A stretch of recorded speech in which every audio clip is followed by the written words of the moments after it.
എൻ്റെ ഈശോയാൽ ഏറെ സ്നേഹിക്കപ്പെടുന്നവരെ, സമ്പന്നനായ ഒരു മനുഷ്യൻ തൻ്റെ സമൃദ്ധമായ വിളവ് കണ്ടും വേണ്ടത്ര വിഭവങ്ങൾ ശേഖരിച്ചും ഇനി വിശ്രമിക്കാം, തിന്നുകുടിച്ച് ആനന്ദിക്കാം, സുഖിക്കാം എന്ന് ഇങ്ങനെ ചിന്തിച്ചിരിക്കെ അയാളുടെ ആത്മാവിനെ അന്ന് രാത്രി കർത്താവ് ആവശ്യപ്പെട്ടാൽ ഈ സമ്പാദിച്ചതെല്ലാം ആരുടേതായിരിക്കുമെന്ന് കർത്താവ് ചോദിക്കുന്നു.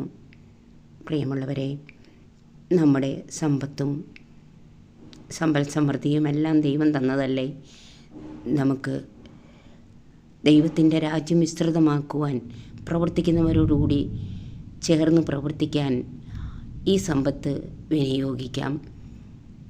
രണ്ടുടുപ്പുള്ളവൻ ഇല്ലാത്തവന് കൊടുക്കട്ടെ എന്നാണ് വിശുദ്ധ സ്നാപകൻ പറഞ്ഞത്.